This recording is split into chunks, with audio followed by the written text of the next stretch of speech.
Halo, Assalamualaikum Mbak. Halo, halo Mbak. Saya jadiin co-host ya Mbak.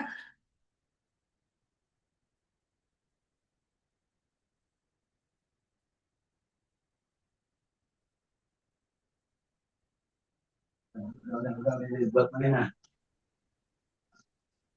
Apapun, sudah bu.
Halo teman-teman, Assalamualaikum warahmatullahi wabarakatuh. Sesuai jadwal, kita akan mulai di jam 16.30 waktu Indonesia bagian Barat. Untuk teman-teman boleh sambil menunggu karena masih ada 30 menit lagi. Kita tunggu teman-teman lain untuk join ya. Untuk Dokter Hari dan Mbak Mahrani sudah join ya? Sudah, Dok. Sudah. Baik, baik kita tunggu sekitar 30 menitan lagi ya, dokter dan ibu, sesuai jadwal. Baik, teman-teman yang lain yang udah join boleh remind ke teman-teman lainnya yang belum join ya untuk ikutan join segera. Terima kasih, selamat sore.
Apa? Terus itu, dia taruh.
bisa dipakai lagi. Gimana? Inovasi simpel tapi efektif. Bagaimana menurut kalian? Jangan tertipu soal bentuknya yang mirip anyaman keranjang raksasa ini. Bedanya adalah teknologi tercanggih yang bisa menyelamatkan nyawa.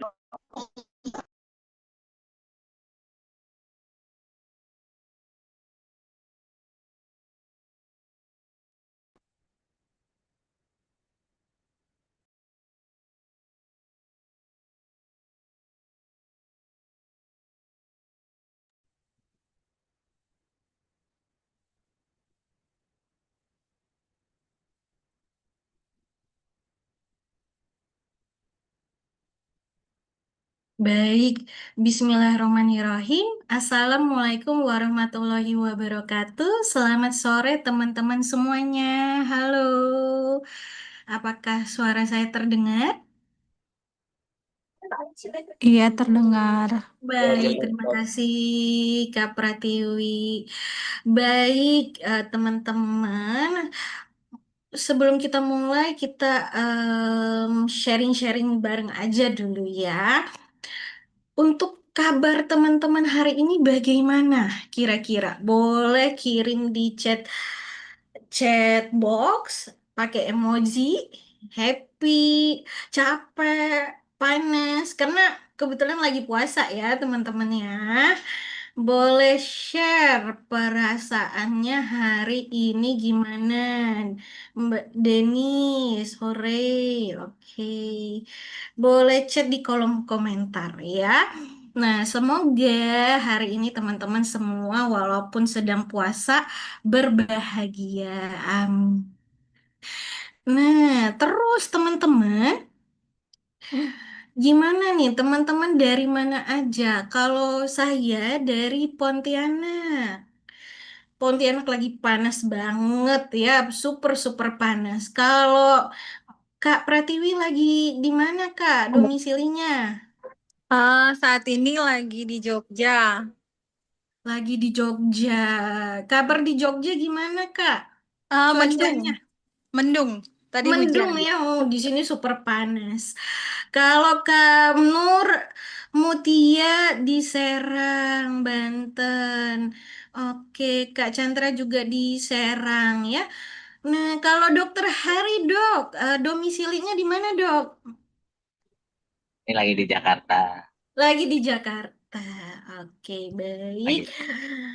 Mas Denis di Bogor. Oke, kayaknya saya sendiri nih yang dari Kalimantan. Teman-teman ada dari Kalimantan nggak? Ada nggak yang dari Kalimantan? Mbak Suraya dari Kalimantan, bagaimana Mbak? Oke. Iya, di Pontianak saya pasiennya dokter loh di klinik. Oh, pasien saya, Masya Allah. Oke, baik Mbak. Hari ini kita bertemu lagi ya di layar Masya kaca. Allah. Baik, kalau Mbak moderator kita, Mbak Mahrani yang cantik ini dari mana Mbak? Dari Serang, Dok. Dari Serang juga ya, Iya, sama. baik. Nah, perkenalkan saya Dr. Juwita Valen Ramadhania. Saya seorang dokter umum yang fokus pada kesehatan mental dan perilaku manusia. Sehari-hari saya praktek membuka edukasi kesehatan jiwa di sosial media dan banyak berdiskusi tentang bagaimana kita mengelola emosi, impuls, dan keputusan. Dan saya sangat percaya satu hal, banyak masalah hidup bukan karena kita tidak tahu yang benar, tapi karena kita kalah pada dorongan sesaat. Dan itulah kenapa self-control webinar series ini dibuat. Baik. Nah, hari ini kita akan membahas fenomena yang sedang viral ya, yaitu whipping. Nah, kemarin teman-teman mungkin udah pada heboh ya di sosial media dan masih diduga ada yang sampai fatal meninggal. Itu masih praduga ya teman-teman ya. Nanti akan dibahas lebih detailnya lagi dari Dokter Hari. Nah, jadi whipping ini yang awalnya hanya alat untuk membuat whipped krim, namun digunakan untuk mendapatkan efek nge-fly sesaat. Kalau pernah lihat kontennya lewat di timeline, coba kirim dong di chat box. Oh pernah dok, kemarin ada yang viral, atau malah ada yang belum tahu whipping ini sempat viral kemarin. Boleh share-share ya teman-teman, kita sambil ngabuburit bareng sore ini.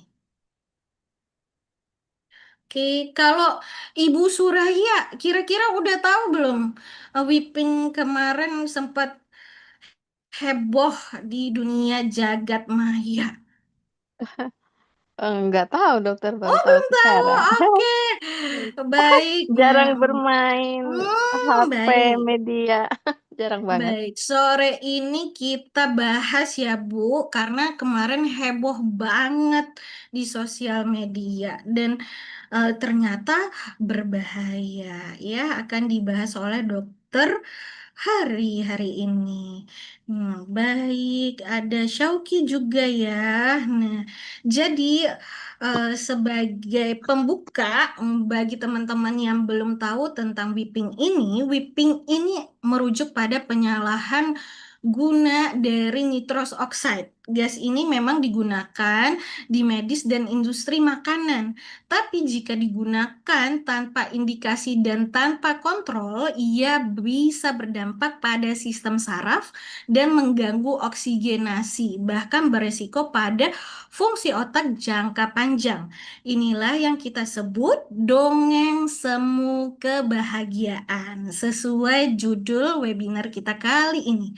Karena euforianya singkat, tapi konsekuensinya bisa jangka panjang dan fatal. Oleh karena itu, kita langsung saja mulai. Saya izin perkenalkan moderator dan narasumber kita pada sore hari ini.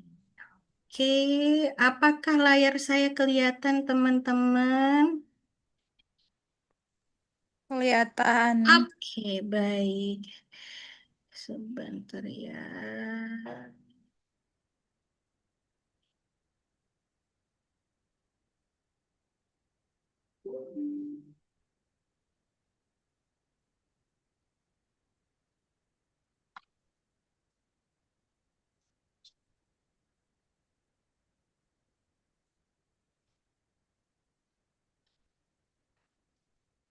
Saya izin bacakan ya CV dari moderator sore ini, yaitu Mbak Mahrani, sarjana keperawatan nurse. Beliau ini merupakan perawat ahli pertama di UPTD Puskesmas Singandaru dan merupakan mahasiswa Magister Ilmu Keperawatan Peminatan Keperawatan Jiwa Universitas Indonesia dengan Instagramnya @mahrani. Nah, teman-teman kalau mau sharing tentang seputar keperawatan jiwa bisa sharing melalui Mbak Mahrani ya di sosial media. Lanjut lagi untuk narasumber kita yang sangat luar biasa sore ini, yaitu Dr. Hari Nugroho, Magister Sains, izin dok, FRSPH Cisam. Izin kalau salah ya dok. Dengan bidang dokter di Universitas Trisakti, Master of Science in Addiction dari Institute of Physiatry, Psikologi and Neuroscience, King's College London, dan Hubbard maaf nih, jadi saya kegocek ya. Mohon maaf. Oke, Hubbard Humphrey Fellowship on Substance Abuse Education, Treatment and Prevention di Virginia Commonwealth University. Dan jabatan beliau sekarang adalah Kepala Divisi Riset dan Pengembangan Green Crescent Indonesia dan dosen mata kuliah Public Health Aspect of Addiction di Departemen Kesehatan Masyarakat FK Universitas Trisakti, dan Instagram beliau di Jasmi Rinu. Nah, teman-teman kalau nanti mau tanya tentang seputar riset dan tentang whipping lebih dalam bisa ke beliau. Baik, langsung saja tanpa berlama-lama saya serahkan layar webinar ini kepada Mbak Mahrani dan Dokter Hari. Terima kasih, selamat sore. Sore. Ya, terima kasih banyak kepada Dokter Juwita. Assalamualaikum warahmatullahi wabarakatuh. Selamat sore dan salam sehat jiwa untuk kita semua. Bagaimana kabarnya hari ini, teman-teman? Alhamdulillah sehat ya.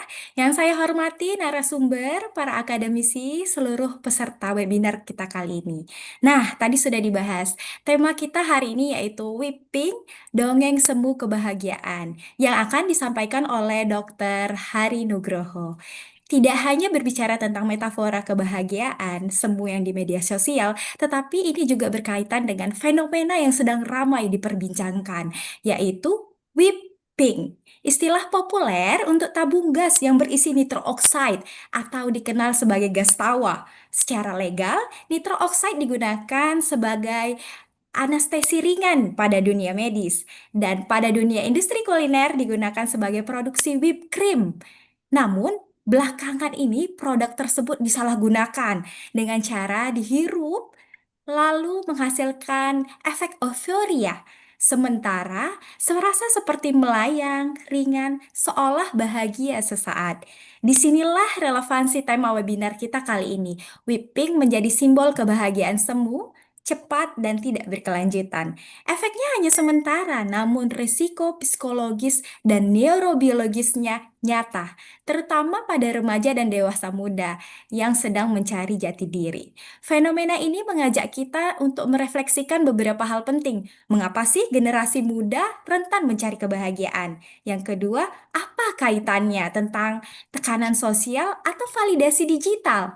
Dan bagaimana peran tenaga kesehatan jiwa dalam pencegahan dan edukasi? Semoga webinar ini menjadi ruang refleksi bahwa kebahagiaan sejatinya bukan sensasi sesaat, melainkan proses yang kita bangun melalui makna, relasi yang sehat, serta keseimbangan psikologis yang utuh.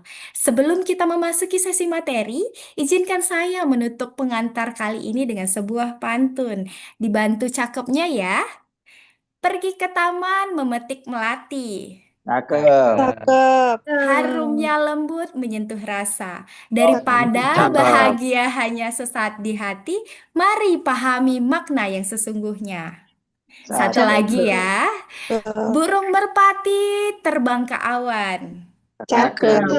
Hinggap sebentar di dahan cemara. Cakep. Kepada Dokter Hari kami persilahkan menyampaikan materi whipping dongeng semu kebahagiaan dengan penuh makna. Kepada Dokter Hari Nugroho, waktu dan tempat kami persilahkan. Terima kasih. Alhamdulillah Mbak Harani. Sambil saya share screen ya. Kamu ke sana. Oke, baik. Semoga teman-teman sudah bisa melihat ya layarnya sudah berubah ya, ada ping-pingnya gitu ya. Ya, baik. Terima kasih. Assalamualaikum warahmatullahi wabarakatuh. Selamat sore teman-teman semuanya. Pada kesempatan sore hari ini kita akan sama-sama berdiskusi ya sambil menunggu adzan maghrib bagi teman-teman yang berpuasa. Jadi kita akan ngomongin soal whipping. Gitu. Ya, kemarin memang sempat heboh, tapi sejatinya masalah penggunaan atau penyalahgunaan dari gas nitrous oxide itu sudah jauh lebih lama daripada kasus yang kemarin heboh gitu ya. Oke, nah tadi sudah diperkenalkan nama saya Hari, background saya seorang dokter ya di dalam bidang adiksi. Pada kesempatan hari ini mewakili Green Crescent Indonesia, kita akan sama-sama berdiskusi ya tentang hal ini. Gitu, ya. Nah tentu kita sebelum kita membahas soal whipping lebih lanjut, tentu kita harus tahu yang dibicarakan pada kesempatan hari ini adalah soal nitrous oxide ya atau dinitrooksida N2O gitu ya. N2O kalau H2O tahu ya. Ada yang masih ingat H2O? Ya, bentar lagi kita minum ya kalau pas udah Adzan maghrib ya. Tentu ya N2O ini adalah suatu gas ya. Gasnya tidak berwarna, tidak apa namanya punya aroma yang manis, kemudian juga nggak mudah terbakar gitu. Dan ini sudah sangat lama ditemukan gitu. Ditemukan kurang lebih di abad ke-18 ya, di tahun 1792 kalau tidak salah ya.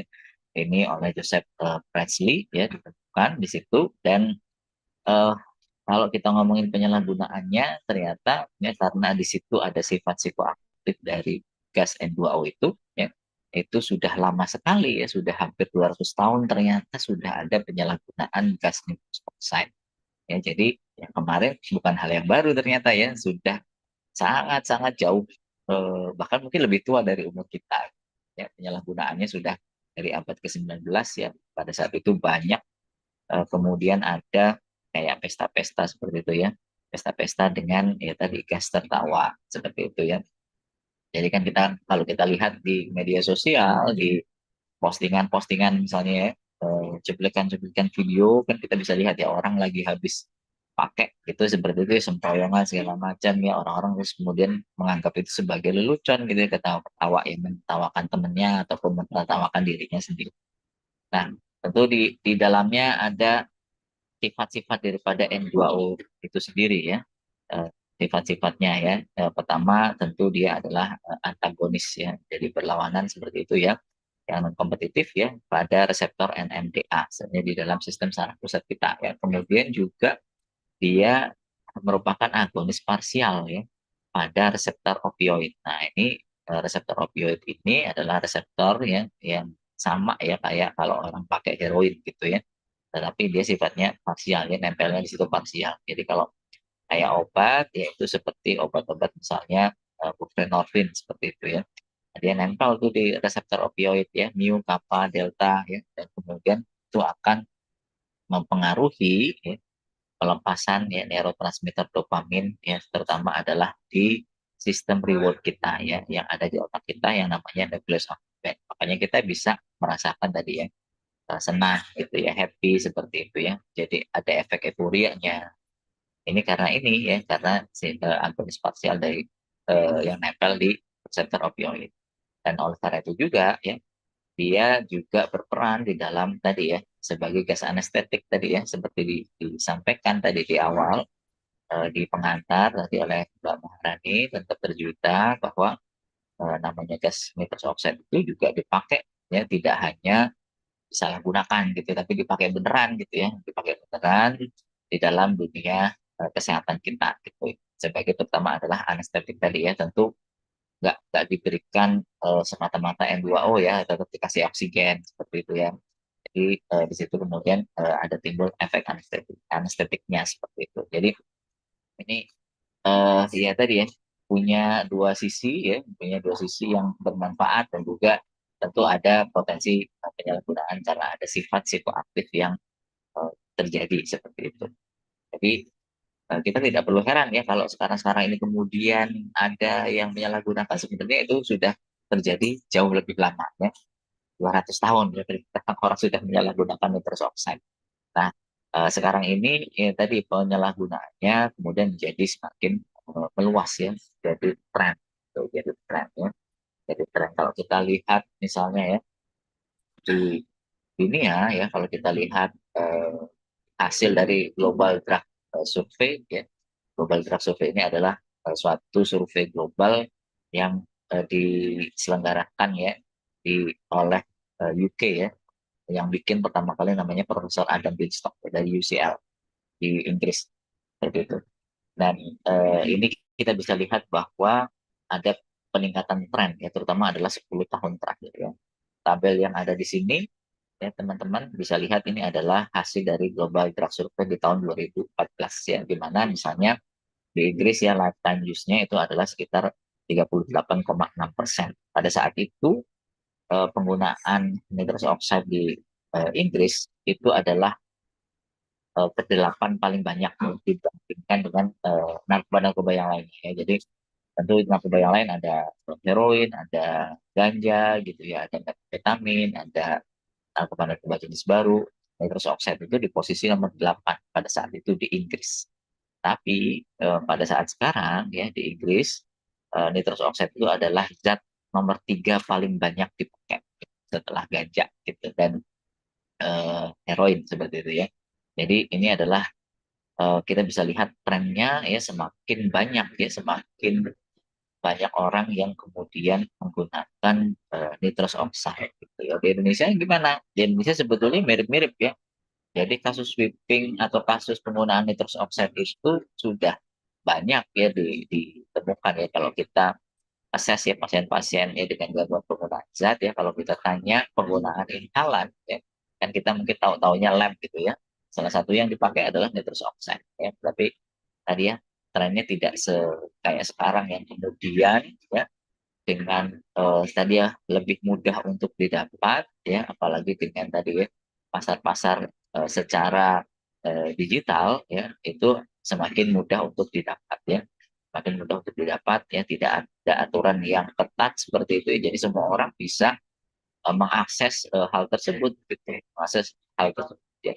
Belum lagi kemudian tadi ya seperti disampaikan Bapak Harani ya, kemudian banyak ada konten-konten di media sosial yang kemudian menghadirkan gas nitrous oxide tadi ya di dalam kontennya ya meskipun kontennya mungkin tidak berupa orang yang sedang menggunakan gas nitrous oxide tadi ya seringkali hanya misalnya berdiri ya misalnya di pojokan atau tiba-tiba ada ya disorot seperti itu ya maksudnya ya kelihatan tambungnya seperti itu ya. Nah ini ini sebenarnya adalah salah satu cara untuk mempengaruhi kita ya, terutama para remaja ya agar kemudian menggunakan zat ya. Kita sudah lama tahu ya di berbagai eh, artikel jurnal ilmiah sudah dibahas ya eh, tentang misalnya penggunaan tadi ya sosial media, penggunaan misalnya ya kalau dulu misalnya film atau iklan seperti itu ya yang menampakkan ya penggunaan zat gitu meskipun iklannya atau filmnya misalnya tidak serta-merta kemudian secara eksplisit ya menunjukkan penggunaannya ya kadang-kadang hanya menghadirkan tadi ya fisik misalnya tabungnya atau misalnya kas apanya gitu seperti itu ya tapi itu mempengaruhi ya dalam dalam riset ya yang diterbitkan ya di Journal Substance Use dan Misuse tahun 2024 ya yang seperti saya cantumkan di sini ya itu ternyata ya mereka-mereka terutama para remaja yang kemudian terpapar tadi melihat ya tadi ya zat atau penggunaan zat ya di dalam media sosial kemudian di dalam film ya dan diikuti ya selama 12 bulan ternyata mereka-mereka yang terpapar itu lebih sering mereka kecenderungannya adalah kemudian untuk menggunakan zat itu juga seperti itu jadi ini adalah suatu ya tadi ya manipulasi ya jadi attention biasnya jadi karena sering lihat jadinya ke situ seperti itu. Nah ini tentu perlu kita waspadai bersama ya. Lagi tadi ya, di dalam eh, media sosial seringkali sifatnya tadi ya, apalagi dengan pembatasan-pembatasan yang kayak sekarang ya dengan video-video singkat ya. Kemudian tadi attention span kita juga jadi lebih pendek ya. Kadang-kadang kita juga tidak mau untuk melakukan klarifikasi atau mencari tahu lebih jauh ya tentang apa yang kita lihat ya sehingga tadi apalagi kalau itu dilihat oleh para remaja di mana kita tahu para remaja ini kan otak bagian depannya ya prefrontal cortex itu belum matang secara sempurna seperti itu jadi cara pengambilan keputusannya ya dan mempertimbangkan sesuatu itu masih belum terlalu bisa gitu, seperti itu jadi mereka kadang-kadang jadi ya kalau secara teori mereka disebut ya reasoningnya adalah berbasis emosi gitu ya emotional based reasoning ya beda dengan pada orang dewasa yang tadi ya case based reasoning ya basisnya adalah tadi pengetahuan yang sudah didapat nah ini eh, itu kita perlu berhati-hati seperti itu ya dan banyak kemudian ditemukan ya remaja-remaja yang mengalami jadi dan masalah nitrous oxide ini tadi seperti yang saya sampaikan ya ini tidak hanya terjadi di Indonesia tadi di banyak negara kita bisa lihat ya di Inggris tadi seperti yang sudah saya ceritakan ya, ada peningkatan yang sangat signifikan ya, di Belanda juga sama ya, laporan toksikologinya juga 1 dekade terakhir ini ada peningkatan yang eksponensial seperti itu ya. Di Jerman juga seperti itu ya, di salah satu jurnal ya eh, disebutkan ya bahwa dari 2020 sampai 2024 ya, dari asalnya 0 kasus ya kemudian menjadi meningkat menjadi 13 kasus yang serius ya, yang masuk ke rumah sakit universitas di Jerman seperti itu ya. Kemudian di Amerika Serikat ya, khususnya di Michigan juga mereka-mereka yang menggunakan nitrous oxide ya kemudian masuk ke emergency ya, itu meningkat ya 4 sampai 5 kali lipat ya, sejak tahun 2019 seperti itu ya. Dan di Indonesia tentu kita tahu kemarin gara-gara kasus salah satu pesohor ya, selebgram seperti itu yang kemudian meninggal yang diduga melibatkan si Wiping ini ya. Nah, mengapa kemudian banyak remaja atau misalnya tadi ya pemuda-pemudi yang kemudian menggunakan whipping atau menggunakan nitrous oxide. Nah, salah satu yang menarik juga penelitian yang ada di Swedia seperti itu ya. Ternyata memang ini sangat erat hubungannya dengan tadi sensation seeking gitu ya. Rasa penasaran, rasa pengen tahu seperti itu ya. Itu yang berperan cukup besar di situ ya. Berperan cukup besar ya. Kemudian juga tentu saja adalah tekanan sebaya. Kemudian juga pengen tadi ya apa namanya tadi ya, karena tren media sosial ya, pengen eksis ya, pengen nggak ketinggalan, nggak FOMO seperti itu ya. Eh, Makanya mereka kemudian menggunakan. Dan jangan lupa kebanyakan juga merupakan ya, kita bisa ibaratkan sebagai pelarian ya dari hal-hal yang kemudian mereka alami ya, dari stres, dari misalnya mungkin ada gejala-gejala gangguan yang sedang dihadapi seperti itu ya. Jadi kalau kita ingat ya, teori kenapa orang menggunakan zat itu kan sebetulnya kalau kita kumpulkan ya cuma 2 gitu ya, antara to feel good atau to feel better seperti itu ya. Jadi kebanyakan memang to feel better ya, untuk sifatnya adalah self medicate gitu. Dan dari hasil penelitian ini juga ternyata pada mereka-mereka yang kemudian menggunakan nitrous oxide dengan sensation seeking yang tinggi itu sangat erat hubungannya dengan penggunaan zat yang lainnya seperti itu ya. Jadi seringkali mereka-mereka yang menggunakan nitrous oxide itu tidak berdiri sendiri ya, seringnya juga ada atau dibarengi dengan penggunaan zat-zat yang lain ya. Pasien-pasien yang kami tangani ya, di sini di Jakarta, beberapa kebanyakan nitrous oxide itu bukan drug of choice-nya ya, bukan pilihan zat utamanya, tapi mereka sebelumnya menggunakan yang lain-lain ya. Ya tadi ya, perokok ya banyak, kemudian juga ada yang menggunakan ganja, ada yang menggunakan metamfetamin ya, menggunakan sabu ya, dan seterusnya ya. Dan kemudian mereka mencoba kan nitrous oxide. Dan kalau di tempat kami memang kebanyakan pasien-pasiennya itu adalah perempuan, seperti pasien adalah perempuan dengan komorbid atau dibarengi dengan gangguan kejiwaan yang lain ya. Dan tadi seperti saya bilang ya, ini eh, kebanyakan sifatnya adalah self medication ya. Tadi ya ada kecemasan ya, ada kemudian mereka-mereka yang punya episode depresi ya, kemudian gangguan bipolar ya, kemudian juga ya tadi upaya bunuh diri ya seperti itu ya. Dan di Taiwan misalnya 6 dari 7 pasien ini punya riwayat gangguan suasana perasaan ya, alam perasaan seperti itu ya. Nah ini eh, yang kita bisa lihat ya, yang terjadi yang tadi di Jerman ya, dari 0 kasus kemudian menjadi 13 kasus seperti itu ya. Kebanyakan usianya adalah usia-usia muda. Ya, kita bisa lihat ya di sini eh, peningkatan kasusnya ya, tadi ya tentu saja lebih dari 100% seperti itu ya, lebih dari 100%. Kemudian juga ya ini antara laki-laki dan perempuan ya hampir seimbang. Kemudian juga usianya ini antara 19 ya sampai ya awal-awal 30-an ya, 29 tahun seperti itu. Dan mereka-mereka yang kemudian mengalami gangguan ya yang masuk ke UGD tadi ya, ini rata-rata konsumsinya itu pasti banyak gitu ya, konsumsinya pasti banyak ya.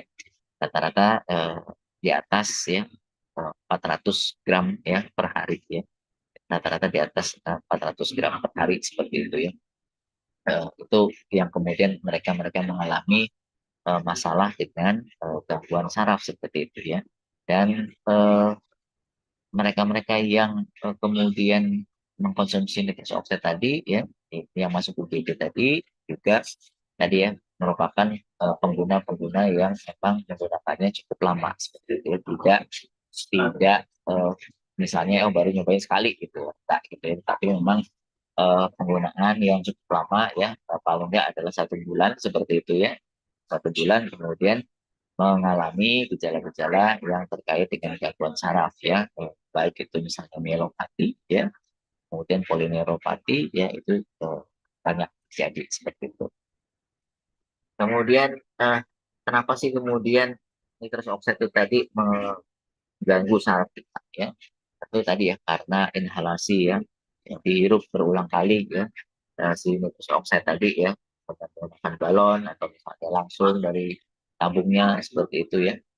Nah, itu nantinya akan eh, mengakibatkan ya gangguan ya di tadi ya hormon-hormon yang kemudian berperan di dalam tadi ya metabolisme vitamin B12 seperti itu ya. Jadi kayak diinaktivasi pada akhirnya kemudian terjadi demyelinisasi ya. Jadi si saraf tadi kan mestinya ya bagi teman-teman yang mungkin lupa ya atau dulu nggak belajar ya soal sel saraf ya, di saraf itu ada selubungnya seperti itu ya nanti, atau yang disebut mielin tadi ya.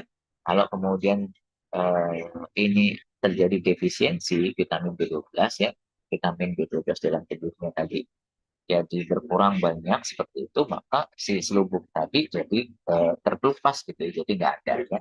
Dan pada akhirnya kemudian jadi kerusakan ya. Dan eh, ini yang bisa kita lihat ya kerusakan-kerusakannya ya, baik itu di sensorinya maupun motoriknya seperti itu ya. Eh, di upper limb, di lower limb ya, di upper and lower ya itu juga banyak sekali. Kemudian motor divisinya juga ya, gangguan gait ya, gangguan gaya jalan seperti itu ya. Kemudian juga ada gangguan dari saluran kemihnya seperti itu, dan juga ususnya ya. Makanya pada mereka-mereka yang kemudian mengalami gangguan akibat penggunaan nitrous oxide, tidak hanya mengalami gangguan saraf ya, ada juga yang kemudian tadi yang mengalami gangguan kemih ya, kemudian juga nyeri, kemudian juga spasticity ya, jadi kaku ya, jadi fatigue ya.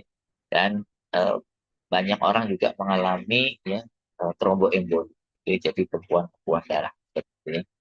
Ada emboli ya, ada bekuan-bekuan seperti itu ya. Dan bahkan eh, ini kasus-kasus yang kemudian eh, masuk ke dalam UGD ya, kemudian melakukan pencitraan ya, imaging seperti itu ya, dengan magnetic resonansi imaging ya, MRI seperti itu, kita bisa lihat itu ada gangguan ya. Kita teman-teman bisa lihat ya di sini ya, ini di salah satu apa namanya spine ya, di tulang belakang kita ya. Ini ternyata mereka-mereka yang kemudian menggunakan nitrous oxide dalam jumlah yang banyak ya, dalam jangka waktu yang lama ya, ini ada gangguan nyeri kulitnya ya, ada gangguannya, ada lesinya ya, yang hyperintens seperti, jadi pas waktu di MRI jadi kelihatan seperti itu. Dan juga ketika dites tadi ya, dites eh, soal kadar ya tadi hemoglobinnya, vitaminnya tadi, vitamin B12-nya ya, ternyata kemudian ditemukan eh, vitamin B12-nya itu sangat rendah seperti itu ya, sangat rendah. Tapi merupakan yang tadi ya gangguan-gangguan ya di khususnya adalah di saraf ya. Dan eh, gejala-gejala apa yang kemudian sering dirasakan gitu ya, yang sering dirasakan sebelum pada akhirnya mereka mengalami gangguan saraf yang tadi hebat ya, pada mereka-mereka yang menggunakan nitrous oxide ya. Ini salah satu dari studi ya, yang memiliki banyak studi yang kemudian dipublish ya di BMJ ya, British Medical Journal tadi, yang beberapa kita tadi foto MRI-nya kita sudah lihat ya. ini secara klinis ya awalnya kebanyakan mereka merasanya adalah terjadi parestesia ya, jadi hipoparestesia atau parestesia ya, jadi kesemutan seperti itu ya, kesemutan ya, seringnya dimulai dari jari tangan, kaki ya, kemudian naik ke lengan dan tungkainya seperti itu ya.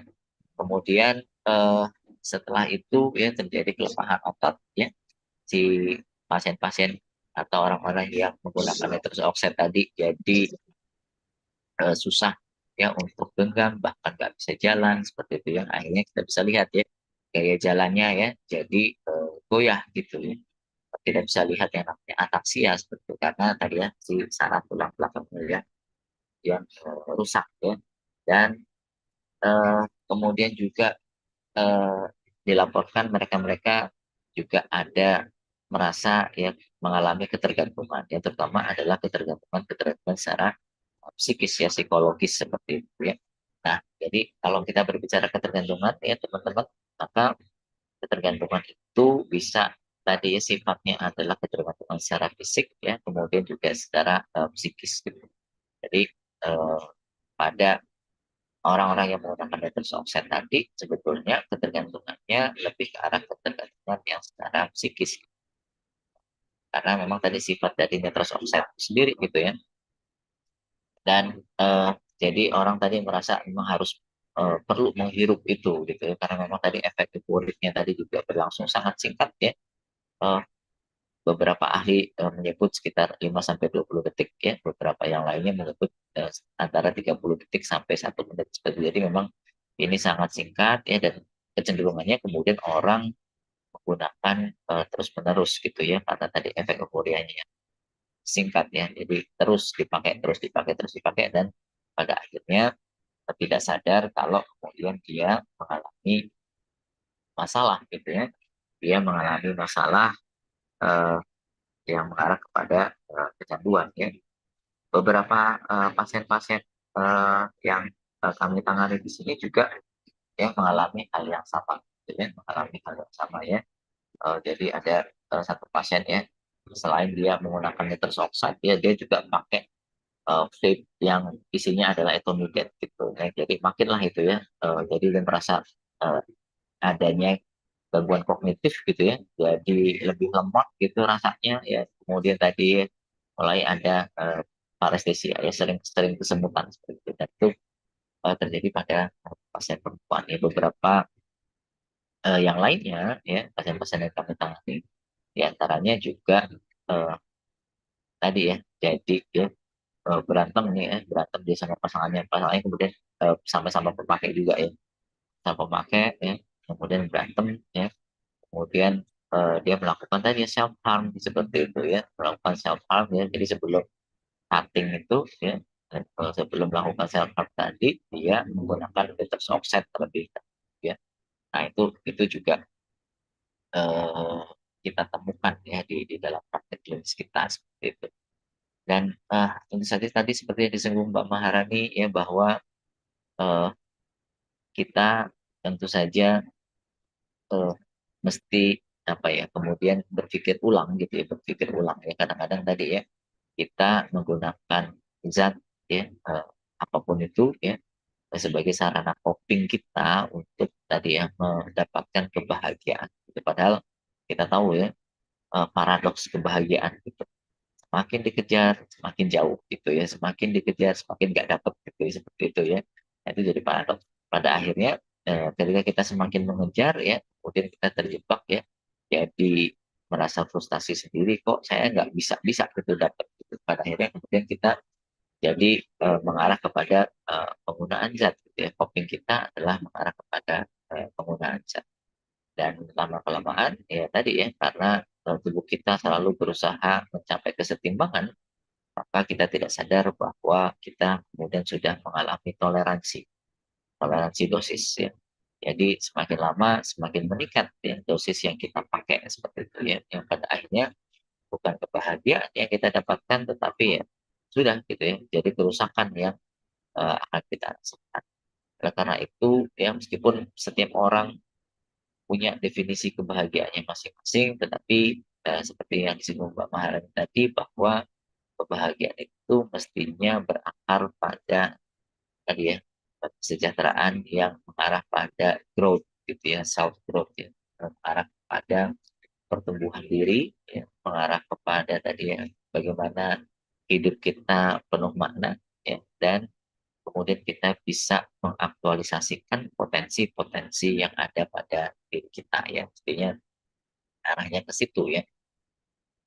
Jadi supaya kita bisa lebih merasa bahagia ya, selain tadi dari aspek-aspek psikis ya, praktekkan tadi misalnya bagaimana kita bisa mindful ya terhadap hal-hal yang terjadi pada diri kita, bagaimana kita memperbesar misalnya acceptance kita ya terhadap sesuatu ya, atau di dalam bahasa agama mungkin ya penerimaan kita terhadap takdir ya, dan lain sebagainya. Dalam kita mengelola misalnya stres ya, tentu kita juga bisa membantunya dengan stimulasi-stimulasi neurologis yang alami ya. Di antaranya tentu kita harus memperhatikan diet kita ya, bagaimana cara kita makan.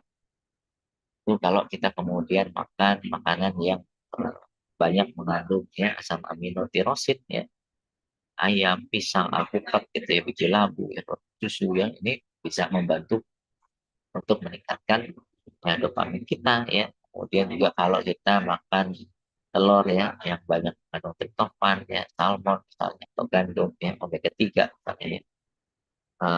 Kemudian kacang-kacangan ya, ini juga akan membuat tadi ya serotonin yang dikeluarkan jauh lebih oke. Kemudian kita jadi lebih merasa tenang ya suasana hati. Jangan lupa untuk melakukan aktivitas fisik berkala ya, olahraga yang aerobik ya, seperti lari atau berenang, latihan beban itu juga memicu pelepasan dopamin dan dopamin secara alami.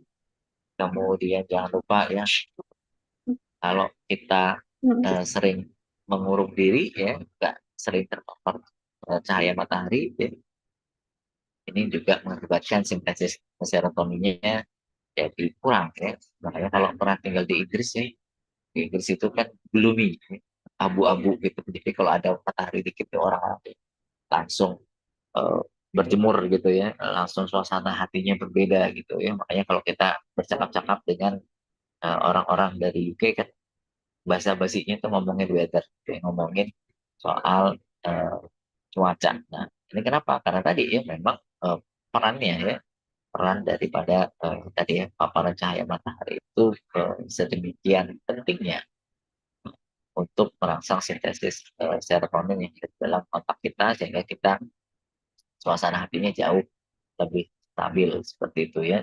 Kemudian jangan lupa tidur yang cukup ya, khususnya untuk para remaja ya, tidur yang cukup ya, 8 jam seperti itu ya, sangat krusial untuk gimana kita meriset ya sistem neurotransmitter dan menjaga keseimbangan emosional kita ya. Selain juga berperan di dalam supaya imunitas tubuh kita juga semakin baik seperti itu. Nah, dan satu lagi tentu saja terutama pada para remaja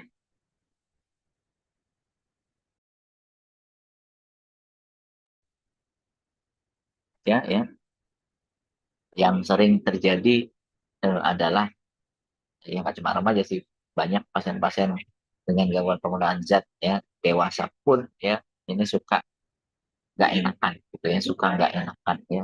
Terutama kalau tadi ditawarin temennya ya, teman baiknya, teman yang biasa main sama dia ataupun yang lainnya. Oleh karena itu tentu kita bisa mempersiapkan diri ya, kalau kita mau mengingat ya, kita eh, ingat ya mnemonik ini ya, pants ya, bukan pants celana ya, tetapi P-nya adalah prepare ya, prepare yourself ya. Kalau misalnya tadi ketemu sama teman kita kemudian ditawarin ya menggunakan zat, apa yang akan kita jawab gitu ya? Itu adalah answer-nya ya. Bagaimana menjawab tidaknya gitu ya? Itu kita bisa menggunakan misalnya iMessage ya. iMessage ya, kita eh, bicara ya secara tadi ya langsung ya, tegas ya, kita kembangkan dari apa yang jadi perasaan kita ya, pikiran kita pada saat itu ya, kemudian harapan kita apa, seperti itu ya. Kemudian kalau memang masih belum bisa pergi dari situ ya, kita bisa dengan next topic gitu ya, atau alihkan ke topik pembicaraan yang lain ya. Kalau misalnya kemudian masih ya tekanan-tekanan itu ya masih ada muncul ya, jangan lupa juga untuk ceritakan ya, talk to someone, ceritakan eh, tadi tekanan yang dialami kepada orang lain, kepada orang tua yang dipercaya ya. Dan kemudian juga tadi ya sebisa mungkin ya eh, segera pergi dari situ ya. Kalau di dalam dunia adiksi ya, di narkoba kita ngomongnya 3 second split ya. Jadi 3 detik harus sudah segera pergi dari situ ya. Jadi nggak nggak boleh tes power gitu ya. Sebaiknya hindari situasi atau tempat-tempat atau tadi misalnya perkumpulan di mana banyak zat yang digunakan. Itu tidak hanya soal nitrous oxide gitu, tapi juga yang lainnya. Nah, bagaimana kemudian kita tahu ciri-ciri orang kemudian yang kira-kira ya menyalahgunakan nitrous oxide ya?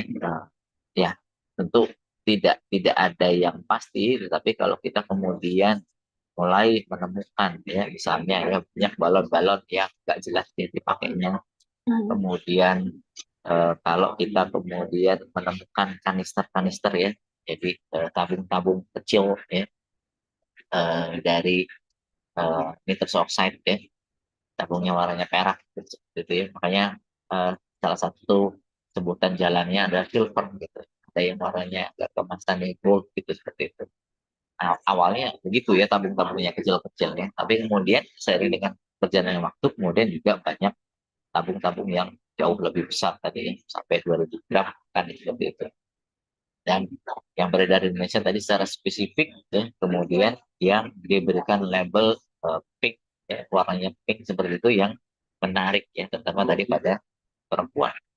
Dan ketika kemudian kita sering menemukan seperti itu ya, ada balon, ada misalnya tabung-tabung yang tadi yang kanister-kanister ya, atau tabung yang besar tadi ya yang warnanya pink, atau misalnya yang lainnya ya galaksi gitu ya warnanya biru. Kemudian juga kita sering mendengar keluhan dari teman kita atau keluarga kita yang kemudian jadi Pak semutan nih gitu ya, segala macam ya, ini patut kita tanyakan ya, apakah dia menggunakan nitrous oxide atau tidak gitu ya. Jadi ini juga perlu di ya, bagi teman-teman yang merupakan profesional ya, yang selama ini menangani masalah gangguan penggunaan zat ya, jangan lupa juga untuk menanyakan ya apakah mereka menggunakan inhalan ya nitrous oxide ya. Kadang-kadang kita eh, lupa ya, atau kadang-kadang kita enggan untuk tanya soal penggunaan inhalan ya. Kita mungkin lebih banyak mengasosiasikannya dengan lem gitu ya, dengan aibon atau misalnya thinner ya, atau bensin gitu, ataupun misalnya yang lainnya ya. Nah, jadi kadang-kadang kita lupa untuk bertanya soal nitrous oxide ya, dan baru bertanya karena tadi sudah mulai banyak kasus yang viral seperti itu ya. Jadi kalau memang menemukan seperti itu ya, maka eh, kalau bisa memungkinkan untuk ditanya ya, kalau memang dia mengalami gangguan, jangan lupa untuk segera dibawa ke profesional ya kesehatan ya, supaya diperiksa jauh lebih lanjut ya, menghindari apa, menghindari tadi ya dampak buruk yang jauh lebih besar seperti itu ya. Jadi supaya eh, ya mereka memahami ya, karena kadang-kadang karena dia sifatnya tadi yang pendek efeknya ya, seringkali ya udah nggak apa-apa loh, itu juga sebentar doang gitu ya. Jadi menganggap itu hal yang nggak apa-apa gitu ya. Padahal kalau tadi digunakan terus-menerus dalam jumlah yang banyak ya, seperti yang kita lihat di tabel yang eh, apa namanya, yang saya sampaikan tadi ya, dari hasil risetnya case study-nya di Jerman ya, yang ada 13 tadi ya, itu kebanyakan memang tadi menggunakan ya dengan dosis ya lebih dari 400 gram ya per hari ya, sampai 2000 gram ya, sampai 5000 gram seperti itu ya, yang kemudian akhirnya menimbulkan gejala-gejala yang tidak diinginkan ya, terutama adalah gejala-gejala di saraf ya. Dan bukan tidak mungkin tadi ya terjadi tromboemboli ya, kemudian gangguan-gangguan yang lain ya, termasuk tadi ya gangguan berkemih. Nah, itu itu patut diperhatikan. Barangkali itu teman-teman semuanya ya, yang bisa saya sampaikan sedikit ya supaya memantik kita, mungkin barangkali ada yang mau didiskusikan atau mungkin ada pengalaman ya, mungkin pernah menggunakan nitrous oxide, nggak apa-apa juga ya kalau misalnya share di sini ya, kalau berkenan seperti itu ya, dan apa yang terjadi. Kira-kira begitu teman-teman semua. Ini saya kembalikan lagi ke moderator Mbak Manggarai. Iya, baik sekali penyampaian dari Dr. Hari Nugroho. Nah, dibuka untuk sesi pertama. Untuk pertanyaannya boleh 3 penanya terlebih dahulu. Boleh kalau malu, boleh dari chat aplikasi chat, atau kalau mau boleh raise hand. Dipersilahkan teman-teman.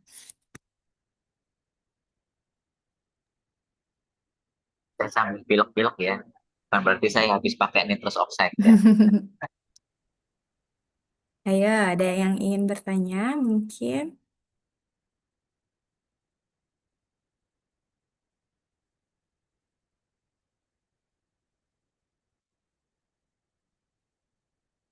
Oke.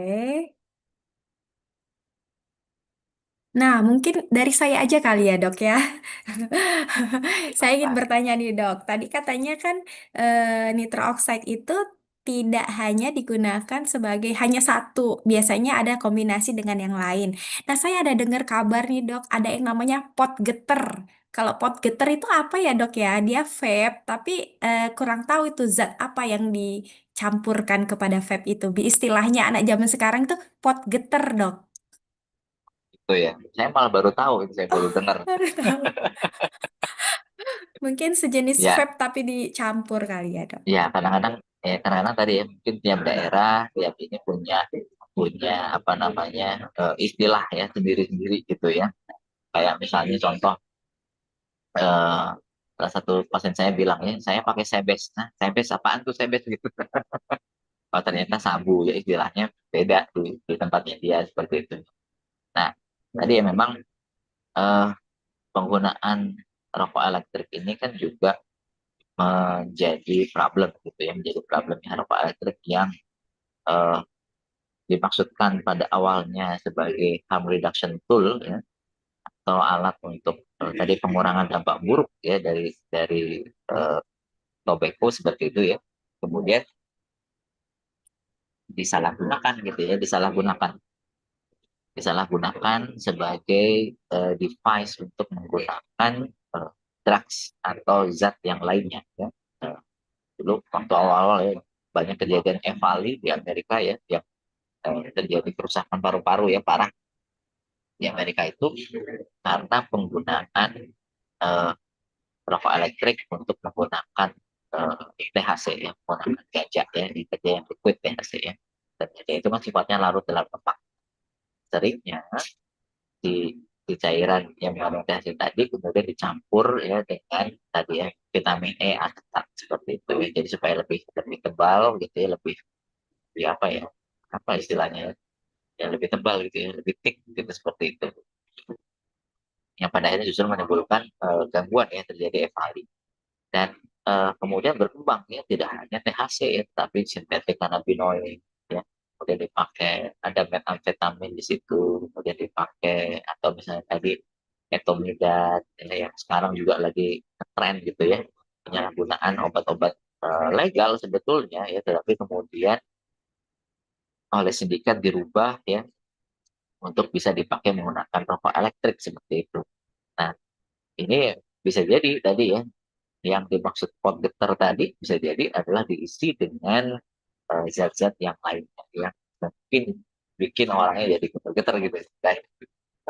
Atau jadi mengalami gangguan gitu ya, kadang-kadang ya mereka menyebut istilah-istilah jalanan tadi sesuai dengan apa yang mereka lihat ya, atau yang mereka rasakan ketika atau setelah menggunakan zat. Mungkin itu sih yang bisa saya nggak tahu persis ya, gitu. Siap, dokter. Nah, melalui kolom chat sudah ada 2 penanya nih, Dok. Yang pertama dari Ibu Siti Aminah. Salam, izin bertanya dokter, kira-kira zat-zat itu bisa dicampurkan dengan bahan-bahan apa saja dan sudah seberapa luas penyebarannya? Saya punya anak sekolah, takut kalau tiba-tiba ada snack atau mainan yang ternyata terdapat di dalam kandungan makanan atau snack tersebut. Terima kasih, Dok. Ya, tentu saja ya tadi kayak misalnya nitrous oxide ya. Nitrous oxide itu kan secara normal juga dipakai di dalam dunia F&B gitu ya, kuliner gitu ya. Tadi yang disebut Dokter Juwita untuk bikin whipped cream kan, itu kan sebenarnya kan gasnya mendorong supaya tadi krimnya jadi bagus gitu, seperti itu kan. Itu sebenarnya nggak ada masalah gitu kan. Yang jadi problem adalah ketika tadi dihirup gitu ya, baik dihirup lewat hidung maupun dihisap gitu. Bedanya apa?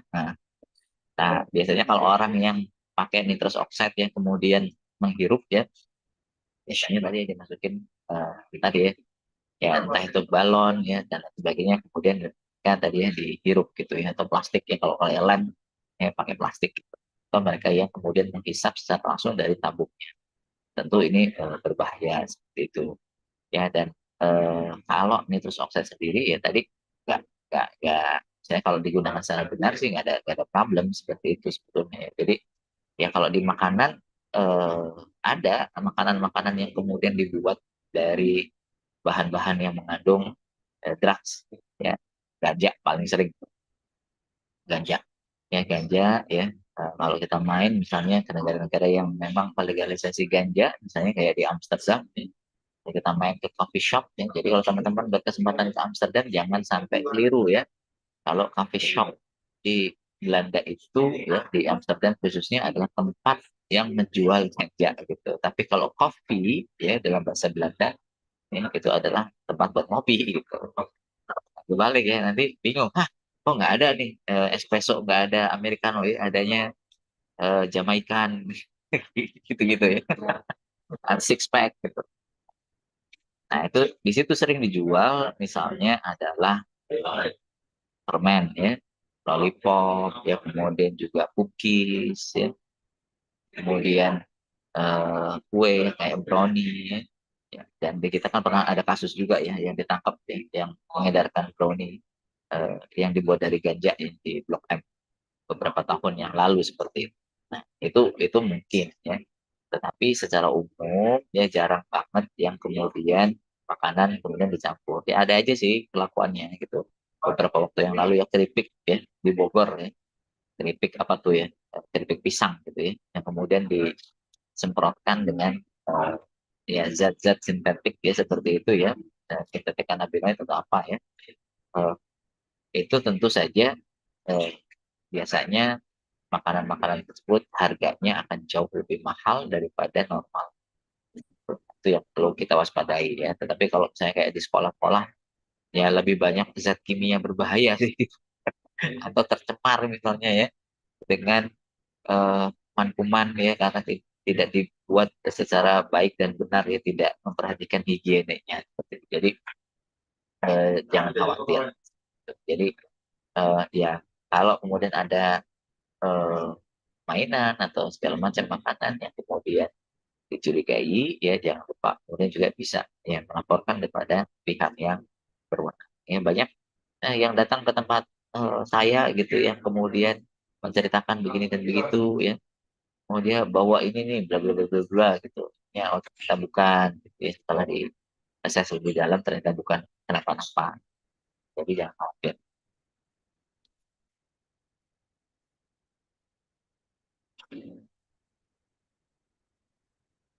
Baik, Dok. Ada satu lagi pertanyaan dari Mbak Peggy. Assalamualaikum. Untuk terapi penggunaan nitrooxide terdekat seperti apa? Mungkin pertolongan pertama untuk pengguna seperti apa? Dan saran apa bisa kita mensuges kepada pasien untuk berhenti? Terima kasih, dokter. Ya tentu eh, yang paling penting ya karena tadi kemudian si nitrous oxide tadi mengakibatkan gangguan di dalam eh, tubuh kita ya khususnya adalah tadi membuat gangguan di vitamin B12-nya, maka yang paling penting adalah tadi suplementasi vitamin B12 ya. Tapi tentu harus di assess ya lebih dalam ya, misalnya gangguannya seperti apa. Jadi seperti kasus-kasus yang di Jerman tadi ya, memang kemudian para dokter ini kemudian memberikan suplementasi B12 ya, khususnya yang injeksi ya, bukan vitamin B12 yang tablet gitu seperti itu ya, tapi yang injeksi ya, selama beberapa minggu seperti itu ya, setiap hari. Kemudian setelah itu di tapering gitu ya, diturunkan ya jadi seminggu sekali gitu ya selama 3 bulan. Jadi itu kemudian ada perbaikan ya, khususnya yang kemudian mengalami kerusakan-kerusakan sana. Itu kemudian eh, yang lain ya, misalnya tadi ya, saran apa yang bisa kita berikan kepada orang-orang yang menggunakan nitrous oxide, tentu saja adalah memahamkan Buat saja ini, bahwa Ma. Oh, hebat, Ma. Yuk, yuk, yuk. memahamkan kepada mereka bahwa ini ada potensi bahaya gitu ya. Apa yang kamu lihat, yang kamu hisap ya, atau hirup sesaat tadi ya, kalau itu dilakukan berulang ya, tapi semakin banyak ya nitrous oxide yang ngumpul ya, mungkin kadarnya sampai tadi ya ribuan gram tadi ya, ribuan gram ya, sehingga gejala-gejala atau efek samping tadi mungkin terjadi. Apalagi kalau kemudian sudah mulai mengalami tanda-tanda tadi, misalnya adalah kesemutan gitu. Nah, coba tuh tanyain gitu ya, kamu udah kesemutan belum? Nah, kalau udah mulai kesemutan tadi kasih tahu ya, itu adalah awal mula ya dari kerusakan saraf yang bisa timbul ya. Gejalanya pertama adalah tadi kesemutan, gitu ya, kesemutan ya, terutama di jari-jari tangan terlebih dahulu ya, kaki gitu seperti itu, kemudian bisa menjalar ya ke lengan atau ke tungkai. Nah, itu dari situ kita bisa kemudian tadi yang memberikan ya tadi brief intervention gitu ya, kayak konseling singkat ya, berdiskusi kira-kira ada lagi nggak gejala-gejala atau dampak negatif yang kamu rasain ya, misalnya gimana dengan pernapasan kamu, apakah kamu sekarang ini ada mengalami misalnya agak kesulitan bernafas gitu, jadi sering sesak, mungkin bisa jadi gitu ya, nanti mengacu pada tadi ya gangguan paru-paru, ataupun misalnya kalau ternyata ada tromboemboli gitu misalnya ya, tiba-tiba kemudian serangan jantung atau tiba-tiba kemudian stroke ya, itu juga perlu diperhatikan. Jadi hal-hal seperti itu ya, diskusi kepada pasien atau kepada klien kita itu penting ya. Yang penting di dalam proses diskusi tadi kita tidak dengan gaya ya kayak ini gitu ya, tapi lebih kepada diskusi saling tingkat seperti itu. Itu sih yang paling penting untuk diperhatikan. Jadi memang tadi ya, pertama adalah suplementasi tadi vitamin B12 terutama ya, yang injeksi terutama ya. Gitu. Baik, dokter, ada satu lagi pertanyaan nih, dok. Dok, izin bertanya. Kawan saya pernah ada cerita jamur kalau dimakan buat tertawa. Apakah sama kandungannya dengan whipping ini, dok? Ya, ini kandungannya beda ya. Kalau pada jamur itu, ini adalah jamur yang kebanyakan jamurnya tumbuh di kotoran ternak gitu ya, kotoran sapi, kotoran kerbau ya, atau kotoran gajah bukan ya. Eh, atau yang kita kenal dengan istilah magic mushroom ya. Magic mushroom yang zat aktifnya berbeda dengan nitrous oxide ya. Dia zat aktifnya adalah psilocybin ya, istilah psilocybin sifatnya adalah halusinogen. Jadi bikin orang berhalusinasi seperti itu. Nah, memang ini tadi ya lagi-lagi juga jadi kontroversi ya. Tapi segala hal itu kalau tidak digunakan dengan benar, tentu akan membuat kerusakan. Meskipun sekarang misalnya ada penelitian ya penggunaan psilocybin untuk tujuan pengobatan seperti itu ya. Ini ada penelitiannya sekarang ya, tapi bukan berarti kemudian langsung bisa dipakai gitu aja, nggak juga gitu ya. Nggak juga ya. Butuh butuh tadi ya, butuh dosis yang tepat ya, butuh indikasi yang tepat ya untuk penyakit-penyakit tertentu seperti itu ya, nggak semuanya kemudian bisa gitu ya. Jadi nggak asal ya, sama kayak misalnya ganja gitu ya, ada penelitian untuk di tujuan pengobatan ada, tapi apakah kemudian orang bisa kemudian, oh saya sakit ini, saya mau ngerokok ganja aja, ya nggak gitu juga ya. Dan pengobatan itu harus sesuai ya tadi indikasi ya, kemudian juga kadarnya atau dosisnya. Jadi nggak ngasal gitu, seperti itu. Kira-kira seperti itu. Baik, dokter. Dokter, satu lagi tidak apa-apa ya. Ada Nggak satu apa-apa. lagi dari Pandiana. Dok, izin bertanya, apakah efeknya pada saraf atau otak bersifat permanen untuk kegunaan jangka, misalnya dia hanya sebentar, apakah itu jangka panjang bersifat permanen efeknya, dok? Kalau tadi dia makainya kayak yang ada di Jerman ya, sampai 6.000 gram ya sehari, kerusakannya bisa permanen ya. Jadi irreversible seperti itu ya. Tapi kalau tadi dia menggunakannya ya nggak banyak-banyak, ya, itu masih bisa nggak permanen seperti itu. Jadi artinya dengan suplementasi eh,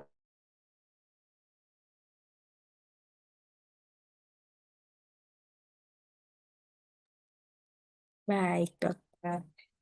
Dokter Juwita, sepertinya dokter Hari ada gangguan.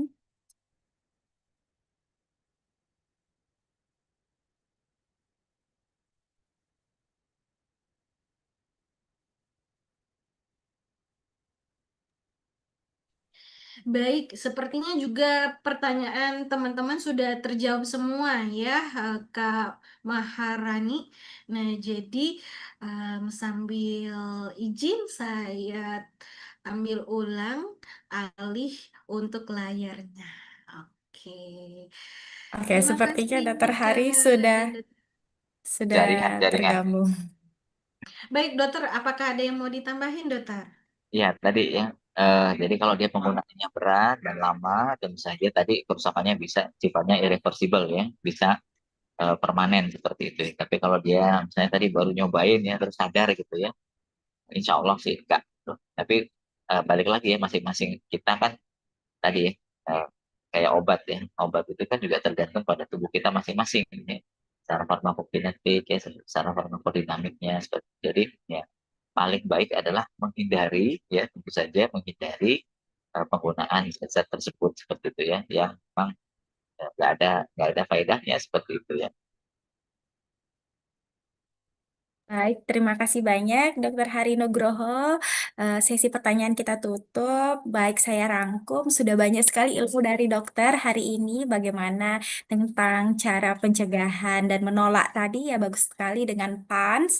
Lalu bagaimana kita meningkatkan resilience atau kesehatan jiwa kita dengan diet, lalu olahraga, dan jangan lupa berjemur. Nah, saya kembalikan kepada MC kita, Dokter Juwita Valen. Terima kasih.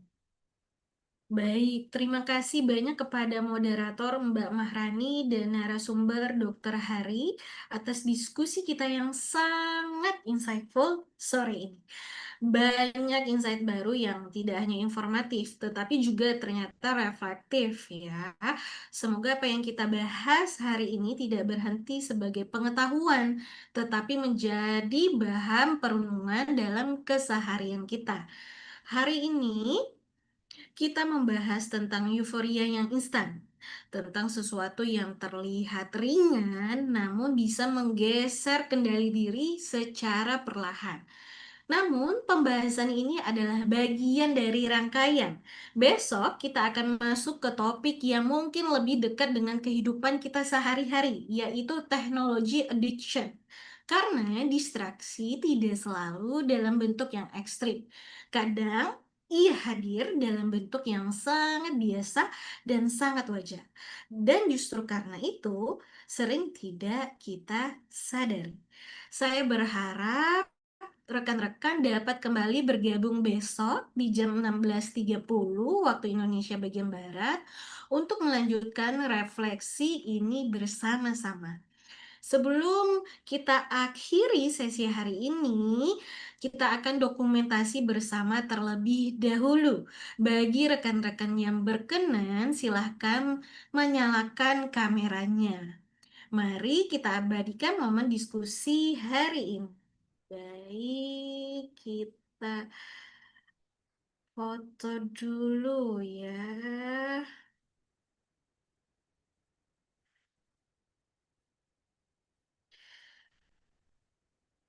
Oke, izin ya. Satu, dua, tiga. Senyum yang paling lebar. Baik, sekali lagi. Satu, dua, tiga. Senyum yang paling lebar. Baik, terima kasih teman-teman.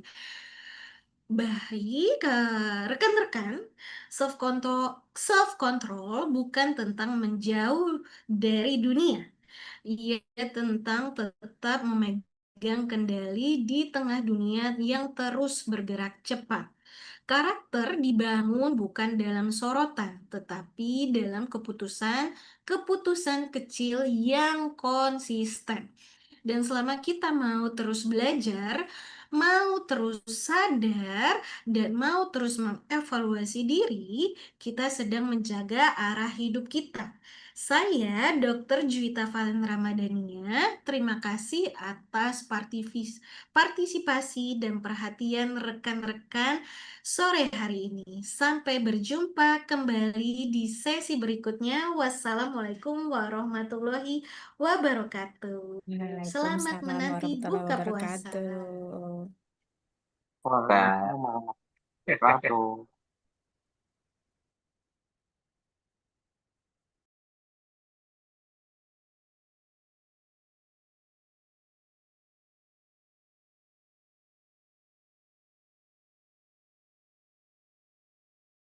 Baik, teman-teman udah boleh leave. Terima kasih Mbak Maharani dan Dokter Hari serta teman-teman lainnya.